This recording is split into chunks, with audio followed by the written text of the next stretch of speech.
నమస్తే. నా ప్రభాత కమలంకు స్వాగతం. ఈరోజు ప్రభాత కమలంలో మనం వినబోతున్న కథ ప్రముఖ రచయిత శ్రీ ఆచార్యులు జీవీఎస్ గారు రచించిన నన్నొదిలి వెళ్ళొద్దు ప్లీజ్. ఈ కథ 2025 జూలై విశాఖ సంస్కృతిలో ప్రచురించబడింది. ఇక వీరి పరిచయం. ఆచార్యులు జీవీఎస్ గారు నూజివీడు స్టేట్ బ్యాంక్ మేనేజర్గా రిటైర్డ్ అయ్యారు. వీరు మంచి కథలు మరియు కవితలు చాలా బాగా వ్రాస్తారు. వీరి రచనలు ఆదివారం ఫండే సాక్షిలోను, విశాఖ సంస్కృతి అక్షరాంజలిలోను, సాహితీ కిరణం అనే మాసపత్రికలోనూ ప్రచురించబడ్డాయి. ఈనాడు అంతర్యామిలో ఆధ్యాత్మికతపై మంచి రచనలు చేస్తారు. ఆకాశవాణి, కొత్తగూడెం, విజయవాడ కేంద్రాల నుండి కథలు, కవితలు, వ్యాసాలు, కథానికలు ప్రసారం చేయబడ్డాయి. వీరికి కవిత్వం అంటే మక్కువ ఎక్కువ. తమ భావనలను ఎంతో సున్నితంగా, అందంగా కవిత్వం రూపంలో చక్కగా మలిచి ఆవిష్కరిస్తారు. ఆంధ్రప్రభలో వీరి అనేక కవితలు ప్రచురితమయ్యాయి. ఇక కథలోకి వెళ్దామా?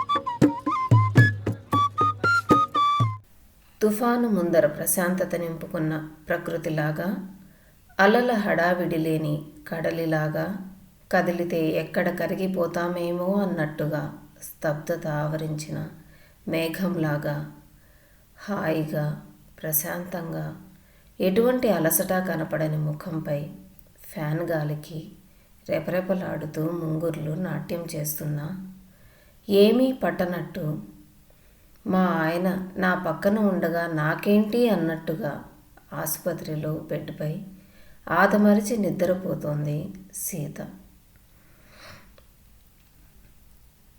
మదిలో సముద్రపు ఘోషను మించిన ఆలోచనలు హోరెత్తిస్తుంటే, తలపై ఎవరో పెద్ద బండరాయితో బాదుతున్నట్టుగా భరించలేని ఒత్తిడికి తట్టుకోలేక తలని రెండు చేతుల మధ్యన నొక్కుంటూ వస్తున్న దుఃఖాన్ని పెదవి దాటనీయకుండా సీత ముఖంలోకి చూస్తూ కుర్చీలో రాఘవ.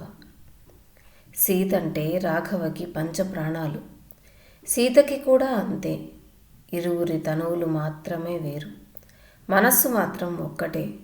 సీత నలతగా ఉన్నా, చిన్న తలనొప్పిగా ఉంది అన్నా లబలబలాడిపోతూ నిమిషానికి ఒకసారి తగ్గిందా అంటూ సీత వెనకాలే తిరుగుతూ తాము ఉంటున్న ఊళ్ళోనే డాక్టర్కి చూపించడం, ఉపశమనం కోసం కొన్ని మందులు తెచ్చిపెట్టి ఆఫీసుకు వెళ్ళిపోవడం, పొద్దుపోయిన తర్వాత ఆఫీసు నుంచి అలసిపోయి ఇంటికి రావడం, యథాలాపంగా ఒంట్లో ఎట్లా ఉంది సీత, మందులు వేసుకున్నావా అని అడగడం, తను కూడా బాగుందండి, టాబ్లెట్ వేసుకున్నాగా, పర్వాలేదులేండి అనడం, ఒక్కొక్కసారి తగ్గకపోయినా తగ్గింది అని సీత సమాధానం చెప్పడం, రాఘవ తృప్తిగా ఆఫీస్కు వెళ్ళడం, ప్రతిరోజు అంతా ఒక యాంత్రికంగా జరిగే దినచర్య.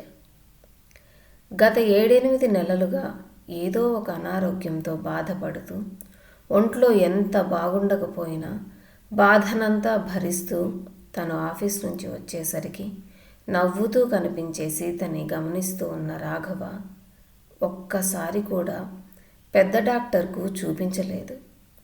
చూపించకపోవడానికి పెద్ద కారణాలేమీ లేవు. 40 సంవత్సరాలు దాటిన స్త్రీలలో శారీరకంగా వచ్చే చిన్న చిన్న అనారోగ్య సమస్యలే అని సీత సర్ది చెప్పడమే అందుకు కారణం. రాఘవ ప్రపంచమంతా ఇల్లు, ఆఫీసు. ఆఫీస్ అవ్వగానే ఇంటికి వచ్చేసేవాడు. కొడుకు చక్రి కూడా కాలేజ్ నుంచి వచ్చేసి వాళ్ళ అమ్మతో కలిసి నాన్న కోసం ఎదురు చూసేవాడు. ముగ్గురు ఒకరి కోసం ఒకరు ఆత్రంగా ఎదురు చూసే సమయం రాత్రి భోజనాలు చేసే సమయం. నేరాలు ఘోరాలు చెప్పుకోవడం, ఆంతరంగిక విషయాలు చర్చించుకోవడం, సినిమాలు, సీరియల్స్ గురించిన వాదోపవాదాలతో పాటు అప్పుడప్పుడు అలకలు, బుజ్జగింపులతో పాటు కోపాలు, మందలింపులు, జోకులతో డైనింగ్ టేబుల్ చాలా చాలా సందడిగా ఉండేది. ముఖ్యంగా రాఘవ జోకులు బాగా చెప్పేవాడు. ఆ జోకులకి చక్రి పడి పడి నవ్వుతుంటే వాడితో వంత పాడుతున్నట్లు సీత కూడా నవ్వేది. భోజనాల టేబుల్ దగ్గర జరిగే కోలాహలంలో ఒక్కొక్కసారి ఏమి తింటున్నారో కూడా తెలియని గందరగోళం. అందుకే ముగ్గురికి భోజనాల సమయం అంటే అంత ఇష్టం. ఎప్పటిలానే ఆ రోజు కూడా భోజనాలు చేస్తుండగా రాఘవ వేసిన జోకులకి సీత, చక్రి ఆపకుండా నవ్వుతూనే ఉన్నారు. చక్రి కంట్రోల్ చేసుకొని నార్మల్ అయిపోయాడు, కానీ సీత నవ్వి నవ్వి గుక్క తిప్పుకోలేకపోతోంది. ఆయాసపడిపోతోంది. కళ్ళలోంచి నీళ్లు ధారలుగా కారిపోతున్నాయి. సీత, కంట్రోల్ అవ్వు, కంట్రోల్ అవ్వు అని రాఘవ అంటున్నా, అమ్మ జాగ్రత్త, కంట్రోల్ అవ్వు అవ్వు అని చక్రి అన్నా ఎవ్వరి మాటలు తనకి వినపడడం లేదు. తనకి నోటమ్మట మాట రావడం లేదు. ఎగశ్వాస ఎక్కువైపోతోంది. కళ్ళు మూతపడడం లేదు. నీరు కారుతున్నట్లు నోట్లోంచి వస్తున్న నీరు పమిటి మీద నుంచి క్రిందికి జారుతున్నాయి. ఏం చేయాలో తెలియని అయోమయంలో సీతని తన 2 చేతులతో దగ్గరగా తీసుకొని తలని గుండెలపై ఆనించుకొని ఒక చేత్తో తల నిమురుతూ మరో చేత్తో చెంపలపై రాస్తూ సీత సీత అంటూ నెమ్మదిగా చెవిలో పిలవసాగాడు రాఘవ. అమ్మా అమ్మా అంటూ వస్తున్న దుఃఖాన్ని ఆపుకుంటూ కన్నీరు కారుతున్న కళ్ళతో చక్రి.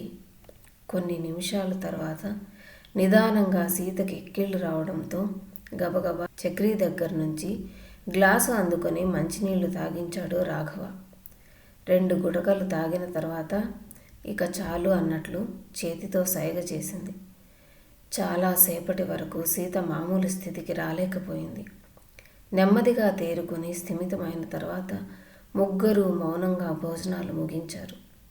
అప్పటిదాకా సందడి సందడి చేసిన శబ్దం ఒక్కసారిగా నిశ్శబ్దంగా మారిపోయింది. ఆ రోజు అందరూ త్వరగా నిద్రపోయారు కాదు, ముగ్గురు మేల్కొని నిద్రను జోకొడుతున్నారు. సీత అంత ఆయాసపడడం, అంత బాధపడడం రాఘవ ఎప్పుడూ చూడలేదు. అదే మొదటిసారి. ఎందుకట్లా జరిగింది? ఆ పరిస్థితికి నేనే కారణమా? వాళ్ళని నవ్వించే ప్రయత్నంలో నేను శృతిమించడమే కారణమా? ఎప్పుడూ లేనిది ఈరోజు ఎందుకట్లా జరిగింది? పొరపాటున ఏదైనా జరగకూడనిది జరిగితే అమ్మో, తను చక్రి తట్టుకోగలమా? భగవంతుని దయ వలన సీతకి ఏమీ కాలేదు. ఇంకోసారి ఇట్లా జరగడానికి లేదు. రేపే తనని డాక్టర్కి చూపించాలి. ఆలోచనల నడుమ ఎప్పుడు నిద్ర పట్టిందో తెలియదు రాఘవకి. మరుసటి రోజు ఉదయమే రాఘవ తమ ఫ్యామిలీ డాక్టర్ క్లోజ్ ఫ్రెండ్ అయిన డాక్టర్ శరత్కి ఫోన్ చేసి రాత్రి జరిగిన పరిస్థితిని వివరించి చెప్పాడు. కారణం ఏమై ఉంటుందో అని ప్రశ్నించాడు. ఒకసారి సీతని తీసుకొని క్లినిక్కి రమ్మని చెప్పారు డాక్టర్ శరత్. ఆ రోజు రాఘవ ఆఫీస్కి సెలవు పెట్టాడు. చక్రి కూడా కాలేజీకి వెళ్ళలేదు. రాఘవ చక్రి పడుతున్న కంగారును చూసి, ఏమీ కాదండి, రాత్రి నవ్వు కంట్రోల్ చేసుకోలేకపోవడంతో కొంచెం ఊపిరి తీసుకోవడం కష్టమే, అట్లా అయింది అంతే. మీరిద్దరూ అనవసరంగా ఆందోళన పడకండి, నాకేమీ అయి ఉండదులే అంటున్న సీత మాటలకు అడ్డొస్తూ, ఒకసారి డాక్టర్కు చూపించుకొని కారణం తెలుసుకుంటే కొంచెం ధైర్యంగా ఉంటుంది కదోయ్ అంటూ గేట్కి తాళం వేస్తూ బదులిచ్చాడు రాఘవ. ముగ్గురు కలిసి క్లినిక్కి బయలుదేరారు. సీతని పరీక్ష చేస్తున్నంతసేపు డాక్టర్ శరత్ ముఖంలోకే చూస్తూ ఆయన భావాలు చదవడానికి ప్రయత్నం చేస్తూనే ఉన్నాడు రాఘవ. అంతా బాగానే ఉంది రాఘవ, ఏమీ ప్రాబ్లం లేదు. కొంచెం బలహీనంగా ఉంది. బలానికి మందులు రాస్తున్నాను. అవి వాడుతూ ఒక 2 రోజులు విశ్రాంతి తీసుకుంటే నార్మల్ అయిపోతుంది తను అంటున్న శరత్ దగ్గర సెలవు తీసుకొని ముగ్గురు ఆటోలో ఇంటికి బయలుదేరారు. వెడుతున్నంతసేపు రాఘవ మనసులో రకరకాలైన సందేహాలు. శరత్ అవడానికి డాక్టరే అయినా మంచి డాక్టర్. ఊర్లో అందరూ చిన్న చితక ఆరోగ్య సమస్యలకి అతని దగ్గరికే వెళ్తారు. అందరికీ అతని మీద, అతని వైద్యం మీద మంచి అభిప్రాయమే ఉంది. కానీ సీత ఆ విధంగా ఇబ్బంది పడడానికి శరత్ చెప్పినట్లు కేవలం బలహీనమే కారణమా? బలహీనత తప్ప ఇంకా ఏమీ సమస్యలు లేవా? గొంతులో కానీ గుండెల్లో కానీ ఏమైనా ప్రాబ్లం ఉందా? ఎందుకంటే ఆ రోజు సీత పరిస్థితి చూస్తే చాలా భయం వేసింది. మేము ఎప్పుడు సీత అంత బాధపడడం చూడలేదు. నేను చక్రి ఎంత ట్రై చేసినా తను మామూలు స్థితికి రాలేకపోయింది. ఎప్పటికో కానీ తేరుకోలేకపోయింది. మరలా ఎప్పుడూ అలా జరగదు కదా. ఒక్కసారిగా ఉలిక్కిపడి, అమ్మో ఇంకెప్పుడు అలా జరగకూడదు, ఎవరికైనా పెద్ద డాక్టర్కి చూపించాలి మనసులో అనుకుంటూనే సీతతో ఆ మాటే అన్నాడు. అట్లాగే మీ ఇష్టం అన్నట్లుగా తల ఊపింది సీత. ఎప్పుడు డాక్టర్ దగ్గరికి వెళ్దామంటే చూద్దాంలేండి, నాకేం కాదు, మీరన్నిటికీ కంగారు పడతారు అనే సీత ఈసారి సరే అనేసరికి వెంటనే ఇంకా ఆలస్యం చేయకుండా హైదరాబాదులోనే సీత అక్క రాజీకి ఫోన్ చేసి చెప్పాడు సలహా కోసం. ఎక్కడికో ఎందుకు, ఇక్కడ హైదరాబాద్లోనే యశోద హాస్పిటల్లో మా అబ్బాయి పనిచేస్తున్నాడుగా, అక్కడే చూపిద్దాం. అక్కడైతే వాడు దగ్గరుండి చూపిస్తాడు. అంతా తెలుసు కాబట్టి మనకి అంత ఇబ్బంది ఉండదు. నేను తన అక్కనే కాబట్టి సీతకి కూడా ఇక్కడైతే సౌకర్యంగా ఉంటుంది. బయలుదేరి వచ్చేసేయండి. సీత అక్క రాజీ ఇచ్చిన భరోసాతో ఇక క్షణం కూడా ఆలస్యం చేయకుండా ఆఫీస్కి వారం రోజులు సెలవు పెట్టడంతో పాటు ఆ రోజు రాత్రికే హైదరాబాద్ బస్సుకి టికెట్లు రిజర్వ్ చేసుకోవడం, సీత చక్రి తను కలిసి హైదరాబాద్ వెళ్ళడం అంతా చకచకా చేశాడు రాఘవ. వీళ్ళు వెళ్ళేసరికే రాజీ కొడుకు శ్రీకాంత్ జనరల్ డాక్టర్ రమణ దగ్గర అపాయింట్మెంట్ తీసుకున్నాడు. రాజీ, శ్రీకాంత్, సీత, చక్రి, రాఘవ అందరూ కలిసి ఉదయం 10 గంటలకల్లా హాస్పిటల్కి చేరారు. చాలా పెద్ద హాస్పిటల్ అది. మెయిన్ గేట్ దగ్గర నుంచి లోపలికి అడుగు పెట్టగానే ఒక్కసారిగా గుండె జల్లుమంది సీతకి. హడావుడిగా అటు ఇటు వారు ఎదురు పడితే వారికి విష్ చేస్తూ జూనియర్ డాక్టర్లు రకరకాల జబ్బులతో వచ్చే పోయే పేషెంట్లతో, కొందరిని వీల్ చైర్లో, మరికొందరిని స్ట్రెచ్చర్ మీద, కుటుంబ సభ్యుల సహాయంతో కొందరిని నడిపించుకుంటూ హాల్ బెంచీల మీద కూర్చొని డాక్టర్ గారు ఎప్పుడు వస్తారు అని అడుగుతున్న వారికి సమాధానం చెబుతూ హడావిడిగా అటు ఇటు తిరుగుతున్న నర్సులు, ఎప్పటికప్పుడు హాల్ని క్లీన్ చేస్తూ ఆయాలు, చికిత్స పొందుతున్న తమ వారిని పరామర్శించడానికి వచ్చే వారితోనూ గందరగోళంగా ఉన్న అక్కడి వాతావరణం చూడగానే నిత్యం ఇంతమంది రోగాలతో బాధపడుతున్నారా? చిన్న చిన్న జబ్బులకైతే ఇంత దూరం, అందులోనే ఇంత పెద్ద హాస్పిటల్కి రారు కదా. పెద్ద పెద్ద జబ్బులకైతేనే ఇక్కడికి వస్తారేమో అంటే తనకి కూడా.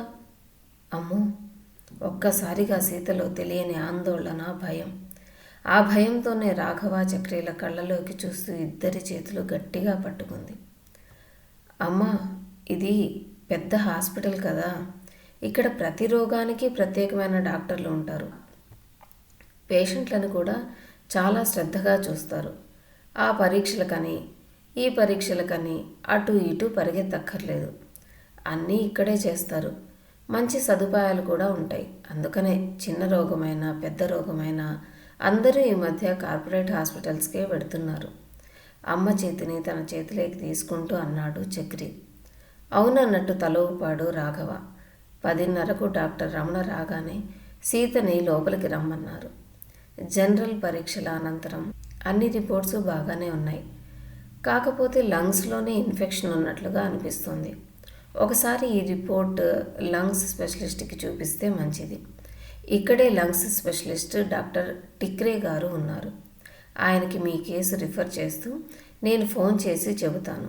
ఆయన 2వ ఫ్లోర్లో ఉంటారు. మీరు వెళ్ళి కలవండి అంటూ శ్రీకాంత్ వంక చూశారు. ఆయన దగ్గరికి తీసుకెళ్ళు అన్నట్లుగా డాక్టర్ రమణ. సీత రిపోర్ట్స్ చాలా నిశితంగా పరిశీలిస్తూ, చూడండి రాఘవ, డాక్టర్ రమణ అన్నట్లుగానే ఈవిడికి లంగ్స్లో ఇన్ఫెక్షన్ ఎక్కువగానే ఉంది. దానివల్లనే తనకి నవ్వుతూ ఉన్నప్పుడే కాదు, ఎప్పుడైనా ఒత్తిడిలోనైనా తాను కంట్రోల్ చేసుకోలేక అట్లా జరుగుతుంది. అది ఒక్కొక్కసారి ఆమెకు కూడా తెలియకపోవచ్చు, అందుకే అట్లా జరుగుతుంది. సరైన ట్రీట్మెంట్ తీసుకుంటే క్యూర్ అవుతుంది. మీరు సిద్ధపడితే ట్రీట్మెంట్ ప్రారంభించుదాం. కాకపోతే ట్రీట్మెంట్ ప్రారంభించడానికి ముందు లంగ్స్లో ఇన్ఫెక్షన్ ఎంత ఉంది, ఒక పక్కనే ఉందా లేక 2 ఊపిరితిత్తుల్లోనూ ఉందా, ఇంకెక్కడైనా బాడీలో ఉందా అన్నది తెలియాలంటే తనకి ఒక పరీక్ష చేయాలి. వైద్య భాషలో దానిని పెట్ స్కాన్ అంటారు. ఈ టెస్ట్ ద్వారా మనకి అన్ని విషయాలు తెలుస్తాయి. దాన్ని బట్టి మనం ట్రీట్మెంట్ ప్రారంభించవచ్చు. అందుకోసం మీరు 2 రోజులు హాస్పిటల్లోనే ఉండాలి. మొదటి రోజు టెస్టులు చేయడం వల్ల తను నీరసానికి లోను కావచ్చు. అందుకే 2వ రోజు కూడా ఖచ్చితంగా ఉండాలి అంటాము. కాబట్టి మీరు రేపు ఉదయం జాయిన్ అవ్వండి. రాఘవ వంక చూస్తూ అన్నారు. లంగ్స్ స్పెషలిస్ట్ డాక్టర్గా సిటీలోనే మంచి పేరున్న డాక్టర్ టిక్రే. మరుసటి రోజు ఉదయం హాస్పిటల్లో జాయిన్ చేశారు సీతని.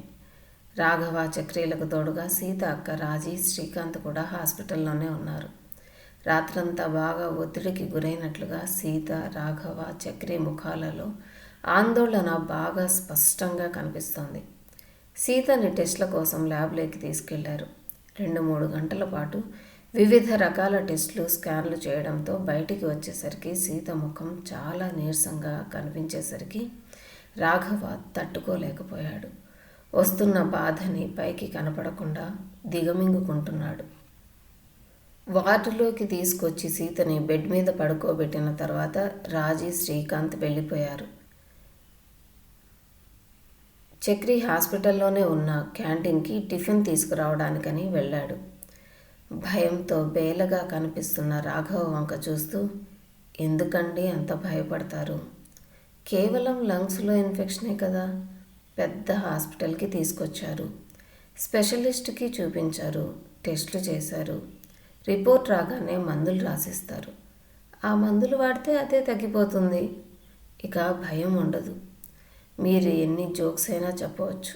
ఎటువంటి భయం లేకుండా నేను పగలబడి నవ్వుకోవచ్చు. దీనికే అంత కంగారు పడ్డం ఎందుకండి? అంత నీరసంలో కూడా రాఘవకి ధైర్యాన్నిస్తూ మాట్లాడింది సీత. మాట్లాడుతూనే నిద్రలోకి జారిపోయింది. సీతతో మాట్లాడిన తర్వాత రాఘవ కొంచెం స్థిమితపడ్డాడు. తను కూడా చిన్న కునుకు తీయడానికి కుర్చీలోనే వెనక్కి వాలి నిద్రలోకి జారుకున్నాడు. బాగా నిద్ర పట్టేసింది. ఎంతసేపు పడుకున్నాడో తెలియదు. రాత్రి 8 గంటల సమయం. ఇంతలో డాక్టర్ గారు రమ్మంటున్నారంటూ సిస్టర్ వచ్చి పిలిస్తే కంగారుగా లేచి కూర్చున్నాడు. సీత ఇంకా నిద్రలోనే ఉంది. తలుపు దగ్గరగా వేసి డాక్టర్ టిక్రే దగ్గరికి వచ్చాడు. రండి రాఘవ గారు, కూర్చోండి. నేను చెప్పేది కొంచెం జాగ్రత్తగా, ధైర్యంగా వినండి. మీ సీత గారి రిపోర్ట్ వచ్చింది. మనం అనుకున్నట్టుగా తనకి లంగ్స్లో ఉన్నది ఇన్ఫెక్షన్ కాదు. లంగ్స్లో క్యాన్సర్ కణాలు ఫామ్ అయ్యాయి. అవి బాగా ముదిరిపోయి లంగ్స్కి 2 వైపులా వ్యాపించి లంగ్స్ని బాగా డ్యామేజ్ చేశాయి. ఎంతలా డ్యామేజ్ చేశాయంటే ఊపిరిని కూడా నియంత్రణ చేయలేనంతగా. ఒక్క లంగ్స్లోనే కాదు, ఆమె శరీరంలో చాలా చోట్లకి ఆ కణాలు పాకిపోయాయి. ఈ స్థితిలో ఆమెకి రేడియేషన్ కానీ, క్యాన్సర్కి చేసే కీమోలు ఇచ్చే పరిస్థితి కానీ, ఇస్తే తట్టుకునే శక్తి కానీ ఆమెకు లేవు. ఆమె శరీరం అందుకు సహకరించదు. వైద్య భాషలో ఈ స్థితిని ఫైనల్ స్టేజ్ అంటారు. దీనికి వయస్సుతో సంబంధం లేదు. ఊపిరితిత్తులు బలహీనత ఎక్కువగా ఉన్న ఏ వయస్సు వారిలోనైనా ఇది రావచ్చు. లేతగా ఉన్న స్థితిలో అయితే దీనిని నయం చేయవచ్చు. కానీ తనకి బాగా ముదిరిపోయి చివరి దశకు చేరుకున్నాయి. ఈ స్థితిలో ఉన్న వాళ్ళు బ్రతకడం చాలా కష్టం. వాళ్ళ ఆయుర్దాయం ఎంతకాలమో చెప్పలేం. ఏదో ఉపశమనానికి మందులు తప్పితే ఈ స్థితిలో ఉన్న వారికి మందులు కూడా ఉండవు. చేయవలసిందల్లా ఉన్నంతకాలం వాళ్ళని ఆనందంగా ఉంచుతూ గాజు బొమ్మలాగా చూసుకోవాలి. మీరు బాధపడుతూ ఆవిడికి కనిపిస్తే ఆమెని మీరు మృత్యువుకు దగ్గరకు చేస్తున్నట్టుగా అవుతుంది. కాబట్టి ఆవిడికి క్యాన్సర్ అన్న సంగతి తెలియజేయకుండా మీరు జాగ్రత్త వహించాలి. ఆవిడని మీరు ఆనందంగా ఉంచగలిగితే మృత్యువాత నుంచి కొంతకాలం కాపాడవచ్చు. ఆ తర్వాత ఆ భగవంతుని దయ. తీసుకోవాల్సిన జాగ్రత్తలన్నీ ఫైల్లో రాశాను. దాని ప్రకారం ఫాలో అవ్వండి. రేపు ఇంటికి తీసుకువెళ్ళవచ్చు. ఎటువంటి అవసరం ఉన్నా నన్ను సంప్రదించవచ్చు. డాక్టర్ చెబుతున్న మాటలకి ఒక్కసారిగా రాఘవ కరెంట్ షాక్ కొట్టినట్లుగా ఉలిక్కిపడ్డాడు. డాక్టర్ రూమ్లోంచి సీత పడుకున్న బెడ్ దగ్గరికి ఎట్లా వచ్చాడో తెలియదు. మనస్సంతా స్తబ్దుగా అయిపోయింది. ఒళ్ళంతా చెమటలు పట్టేసింది. ఎంత ఆపుకున్నా కళ్ళమ్మట నీరు కారిపోతూనే ఉంది. చిన్నగా శరీరంలో వణుకు ప్రారంభమైంది. త్వరలోనే సీత తనకు దూరం అయిపోతుందా? సీత లేకుండా తను చక్రి తట్టుకోగలమా? సీత నన్ను ఒక పసికందులాగానే లాలిస్తుంది. నా గురించి నాకంటే సీతకే ఎక్కువ తెలుసు. నా వ్యక్తిత్వాన్ని గౌరవిస్తూనే నన్ను తన ప్రాణానికంటే ఎక్కువగా ప్రేమిస్తుంది. తనని తమకి దూరం కానియకూడదు. కానీ ఎట్లా? ఏమీ అర్థం కాని పరిస్థితి. ఏం చేయాలో అంతకన్నా అర్థం కావడం లేదు. అప్పుడే డాక్టర్ టిక్రే చెప్పిన మాటలు గుర్తుకొస్తున్నాయి రాఘవకి. ఆమె ఆయుష్ పెంచడం ఇప్పుడు నా చేతుల్లోనే ఉంది. ముందుగా సీతకి తమ ముఖంలో బాధని ఆమెకి తెలియజేయకుండా ఆనందంగా ఉంచాలి. అంతేకాదు, ఏ విధంగానూ ఆమెకి తనకి వచ్చిన క్యాన్సర్ గురించి తెలియజేయకూడదు. ఎవ్వరికీ కూడా చెప్పకూడదు. తనని ప్రతిక్షణం ఆహ్లాదకరమైన వాతావరణంలో ఉంచడం, ప్రశాంతత నిండిన మానసిక ఆనందాన్ని ఆమెకు అందించడమే. ఒక్క క్షణం కూడా తనని ఒంటరిగా వదిలి ఎక్కడికి వెళ్లకుండా అనుక్షణం ఆమెతోనే గడపాలి. తనే మా సర్వస్వం. తను లేని క్షణం నేను చక్రి కూడా లేనట్లే. దేవుడితో పోట్లాడైనా సీతను దక్కించుకోవాలి. సీతే మా ప్రాణం. తనకి తాను ధైర్యాన్ని చెప్పుకుంటూనే చక్రికి కూడా ఈ నిజం చెప్పి వాడిని కూడా మానసికంగా సిద్ధం చేయాలి. మనస్సులో అనుకుంటూనే, సీత, నన్ను వదిలి వెళ్ళిపోవు కదా. నన్ను ఒంటరిని చేసి వెళ్ళొద్దు సీత, ప్లీజ్. సీత, వెళ్ళొద్దు. తల్లి లేని లోటు వాడికి కలిగించవు కదా సీత. నా సీత ఎప్పుడూ నన్ను వదిలిపెట్టి వెళ్ళవు కదూ సీత. నిన్ను వెళ్ళనివ్వను సీత. ఆర్ద్రత నిండిన తనువులతో సీత ముఖంలోకి చూస్తూ రాఘవ ఇవేమీ పట్టనట్లు ప్రశాంతంగా బెడ్ మీద సీత. కథను విన్నారు కదా. హృదయాన్ని ద్రవింపజేసే కథ ఇది. అందరూ తప్పక విని మీ అభిప్రాయాలను తెలుపగలరని ఆశిస్తూ వచ్చే వారం మరో కథతో కలుద్దాం. అంతవరకు సెలవు. నమస్తే. ప్రతి గురువారం ఉదయం 11 గంటలకు మంచి కథను కబుర్లో ప్రభాత కమలంలో మన దేవాలయాల గురించిన విశేషాలు మా ఇంకో ఛానల్ సాహితీమాలలో ప్రతి ఆదివారం ఉదయం 11 గంటలకు వినండి. సాహితీమాల లింక్ డిస్క్రిప్షన్ బాక్స్లో ఉన్నది. అది కూడా సబ్స్క్రైబ్ చేసినట్లయితే మీకు మేము పోడ్కాస్ట్ చేయగానే వస్తుంది. తప్పక సబ్స్క్రైబ్ చేస్తారు కదూ. అలాగే మీ అభిప్రాయాలను మాకు కామెంట్ బాక్స్లో షేర్ చేయండి. ధన్యవాదాలు.